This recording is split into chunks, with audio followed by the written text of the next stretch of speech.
Le thème cette année, c'est 100% humain. Je suis très heureux de pouvoir en parler avec Étienne Fortin-Gauthier, qui est journaliste à Nouveau Info. C'est également l'animateur de l'émission Entre les lignes sur Crave. Bonjour Étienne, comment ça va ce matin? Ça va très bien. Bon matin, je suis content d'être avec vous. Très réciproque, content qu'on puisse parler un peu de poutine interne. Là, on va prêcher un peu pour notre paroisse. Et parler un peu de médias ensemble ce matin.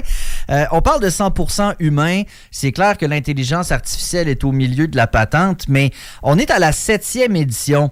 Je sais pas si tu étais là, v'là 7 ans, mais j'essayais de me dire, v'là 7 ans, on parlait-tu déjà d'IA? Tu sais, le temps va tellement vite. Est-ce que c'était déjà un enjeu, selon toi, il y a de cela 5, 6, 7 ans? Ouais. Ben, je pense pas, justement. Il y a 5, 6, 7 ans, il y avait d'autres menaces parce que la désinformation, il y en a toujours eu à d'autres échelles. Mais là, le problème, c'est que c'est à large échelle. Hein? Lorsque des fois l'IA nous propage une fausse information ou qu'il y a de l'hyper-trucage, bien là, ça va se répandre sur TikTok, sur Instagram à une vitesse hyper rapide. Fait que je pense que là, la dynamique a changé. On en avait de la désinformation, des rumeurs dans le temps. Mais là, avec l'IA, c'est vraiment un nouveau phénomène. Il y a depuis 2-3 ans. Maintenant, c'est répandu. Tu sais, on le voit qu'il y a des vedettes, des fois, ils se font faire... on reprend une vidéo avec une vedette ou avec un politicien et on y fait dire plein d'affaires qui sont fausses. Donc, c'est vraiment... On est dans cette ère-là de la fausse information. Puis nous, justement, on veut rappeler que c'est des journalistes qui vont sur le terrain et nous, on ramène de l'information vérifiée. Et c'est ça la grande différence face à l'IA, là. Et quand on parle des réseaux sociaux aussi, en général, nous, en tout cas, j'avais un ancien patron qui disait « Mark Zuckerberg, il n'envoie pas de journaliste à ton point de presse. » Fait qu'avant de mettre Exactement, c'est vrai. Et ChatGPT non plus. ChatGPT n'a pas de journaliste. Là. Puis, tu sais, même cette semaine, il y a un scandale en France parce que Mistral, ça, c'est une autre intelligence artificielle, a diffusé des fausses informations russes sur la guerre. Donc, c'est ça. On ne sait pas c'est quoi l'intention de l'IA. On ne sait pas qu'est-ce qu'elle va reprendre par erreur et qu'elle va diffuser. Donc, on est là-dedans, là. Quand on parle du métier de journaliste, me semble que à l'époque, tu sais, me semble que c'était généralement apprécié. Les journalistes étaient vus comme des alliés de la population. Moi, ça fait 15 ans que je fais ça. Puis, entre-temps, on dirait qu'à un moment donné, il y a une aura de non, les journalistes, c'est des vendus du gouvernement. Tu sais, j'ai l'impression que le discours a changé un peu. As-tu cette impression-là? Puis, si oui, c'est arrivé quand et comment ce changement-là sur l'opinion qu'ont les gens des journalistes? Ben, c'est une très bonne question. Puis c'est vrai qu'on a vu certaines de ces critiques-là apparaître.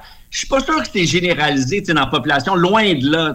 Parce que nous, notre travail au quotidien, c'est d'aller voir le monde, de rapporter ce qu'ils vivent, la crise du logement, le coût des aliments, l'inflation.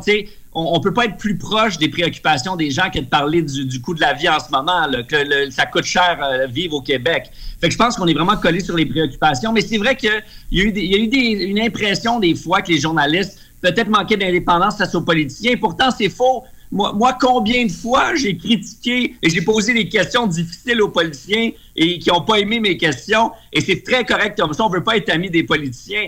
Mais je pense qu'au quotidien, on le fait, ce travail-là. Et justement, ce mois-là, c'est pour le rappeler, qu'on pose des questions difficiles, qu'on est collé sur les préoccupations des gens. Moi, à longueur de semaine, je parle de la vie des gens, des problèmes qu'ils vivent, des fois les belles nouvelles aussi. Donc, c'est ça notre travail, c'est de raconter ce qui se passe dans la vie des gens. Et puis, donc, je pense qu'il faut juste le rappeler qu'on fait un travail important qui est hyper important dans une démocratie, surtout qu'on est dans une année électorale. Il ne faut pas justement que la désinformation s'empare des réseaux sociaux, alors que sur Meta, il n'y a même pas de nouvelles, on le sait, là. Non, tout à fait. Ça, faut pas l'oublier. Étienne Fortin-Gauthier est journaliste à Nouveau Info. Parfois, la ligne entre journalisme pur et là, tout à coup, éditorial, analyse, texte d'opinion. Tu sais, il y a des gens qui ont l'impression des fois que la ligne se floute un peu entre journalisme froid, factuel et un peu d'édito. Ça a-tu évolué, ça, la place de l'opinion dans le journalisme? C'est vrai qu'il y a beaucoup d'opinions dans nos médias actuellement. Il y a des émissions avec des commentateurs et tout. Et des fois, peut-être que c'est pas toujours clair. Des fois, qu'est-ce qui est journaliste, qu'est-ce qui est chroniqueur. Des fois, c'est écrit, là. Mais un journaliste, c'est une occasion de le rappeler. Nous, on suit un code de déontologie très strict. Moi, si je fais une erreur en ondes, là, on peut faire une plainte à mes patrons, on peut faire une plainte au conseil de presse. Donc, on a, nous, les journalistes, des règles hyper strictes à respecter, de montrer de l'équité, les différents points de vue. C'est pas de l'opinion, c'est pas de l'analyse, mais c'est toujours bon de rappeler, justement, qu'il y a une grosse différence. Les gens qui donnent leur opinion, eux, sont pas neutres. Nous, on tend vers la neutralité, on veut être le plus juste possible puis se rapprocher de la vérité pour essayer de l'atteindre ultimement. Là, fait que, mais c'est vrai que des fois, il y a cette confusion des genres qui n'a pas toujours aidé là, à l'image des journalistes. Là. Dans plusieurs domaines, l'intelligence artificielle, ça peut amener des bénéfices, que ce soit de sauver du temps pour des tâches très, très cléricales. Dans le journalisme en général, est-ce que l'IA peut aider à sauver temps, argent, ou est-ce que ça reste dangereux sous pas mal tous ces angles dans notre milieu? Bien, c'est une bonne question, puis je pense que des fois, ça peut être utile. On dirait résumer un grand rapport de 600 pages pour sortir les grandes lignes, des fois un peu brainstormer sur certaines idées de sujets, de titres. On peut s'aider un peu de ça, mais il reste que pour l'écriture des textes, pour le questionnement qu'on peut avoir sur un sujet, l'IA peut faire des erreurs et donc faut faire attention. Puis la Fédération des journalistes du Québec est contre l'écriture des textes faits par l'IA, justement. Ouais. Il faut que ce soit des journalistes qui aient un dernier regard sur le texte et puis aient l'esprit critique aussi. Mais l'IA, donc, peut être utile dans la vie, mais, tu sais, sur le terrain, les gens qui vont frapper à la porte, sonner à la porte des gens, pour l'instant, c'est pas l'IA. Il n'y a pas de robot IA journaliste pour l'instant, puis on espère qu'il n'y en aura jamais. Mais donc, je pense que le journaliste, ça reste un travail de terrain, puis ça ne pourra pas être remplacé par l'IA de sitôt, là. Ah ben non, puis ça paraît, tu sais, l'IA, que ce soit dans la musique, que ce soit dans les... Puis des textes, des fois, juste un descriptif que tu lis, t'es comme ça, c'est de l'IA, ça pue l'IA à plein nez. Mais c'est présent, tu sais, on peut pas s'en sauver, exactement. On peut pas... le boycott, ça existe. Donc, qu'est-ce que les journalistes doivent faire, selon toi, pour se démarquer? Parce que moi, j'aime bien la phrase qui dit que tu sois remplacé par l'IA, le problème, c'est pas l'IA, c'est toi. On n'est pas supposé être remplaçable. Donc, c'est ça aussi le défi des journalistes? Bien, il faut se réinventer, c'est sûr. Je pense que c'est ça le grand défi. Le journaliste, comme tel, aller sur le terrain, c'est la même chose depuis des centaines d'années. Mais maintenant, c'est tous les canaux de diffusion qui ont vraiment changé. Et ça c'est un défi pour les journalistes. Parce qu'avant, on faisait un topo de télé il y a 15 ans. Aujourd'hui, on fait encore le topo de TV, mais on faut faire un TikTok peut-être, un Instagram, un texte, un balado. Donc, on s'est tellement diversifié et c'est pas facile de se transformer comme ça et d'être sur toutes les plateformes avec le temps limité. Puis, le peu de journalistes qu'on a. Il y a quand même une baisse du nombre de journalistes au fil des ans. Donc, il faut être unique. Et je pense que l'unicité des journalistes, c'est le terrain. Donc, le terrain, ça nous rend unique. Donc, plus que jamais, il faut aller sur le terrain. Plus que jamais, il faut parler à des gens qu'on entend peut-être moins dans les médias. Diversifier les voix qu'on entend dans nos médias. Parler aux jeunes, casser les formats. Moi, mon émission, c'était ça. C'est le but sur Crave, d'aller rejoindre un nouveau public sur une nouvelle plateforme, puis de casser le ton traditionnel des journalistes aussi. Donc, je pense qu'il faut une panoplie de points de vue, puis une panoplie de manières de rejoindre les gens. Et là, on va pouvoir se battre contre l'IA, puis il faut continuer comme on le fait déjà. Là. Ça va quand même bien, mais il faut se battre encore plus. Là. Et j'ai l'impression, parce que moi, je suis dans la ville de Québec, qui est une grosse ville de radio, qui est une grosse ville de médias en général. On aime ça, on aime l'actu, on aime jaser. On est-tu dans un contexte général qui est propice à la nouvelle, aux médias? Tu sais, le milieu est quand même en santé?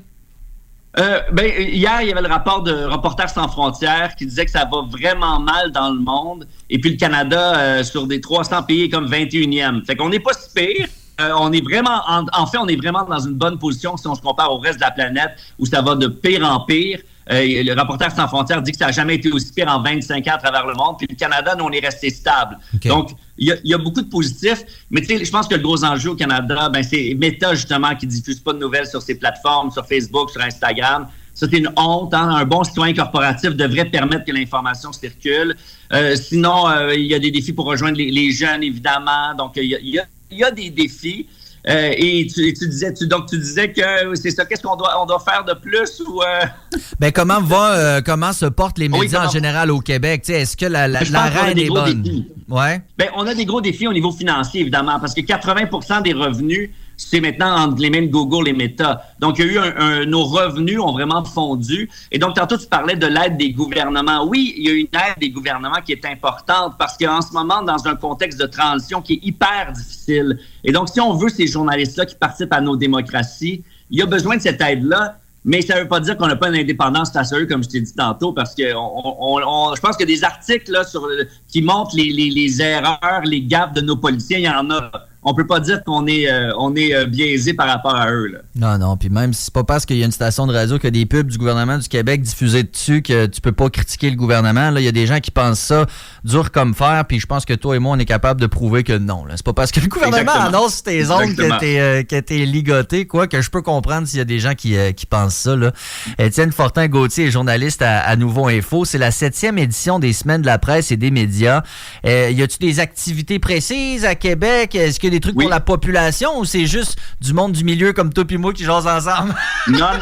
Justement, le but, c'est d'aller rencontrer le monde. Fait que le 30 mai, là, à Québec, justement, Bibliothèque Gabriel-Leroy, de 10h à midi, il y a des reportages qui vont être présentés. Puis là, les gens peuvent venir critiquer, donner leurs commentaires, leurs suggestions, comment est-ce qu'on pourrait améliorer le journalisme au Québec, le journalisme de l'avenir. Donc, le but dans le prochain mois, il y a plein d'activités, là, mais un peu partout au Québec et à Québec spécifiquement, c'est de réfléchir à comment améliorer les choses, comment se tourner vers l'avenir. Comment est-ce qu'il y a peut-être des critiques super légitimes, tu sais, on peut se remettre en question. Le journaliste, c'est ça notre travail. Et toi aussi, à longueur de journée, on se remet en question comment on peut mieux informer les gens. Fait que ce mois-ci, c'est une occasion d'avoir cette discussion-là vraiment ouverte et de débattre un peu du journalisme, là.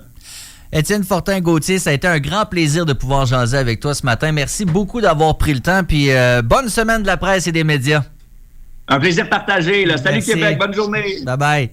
8h42 maintenant.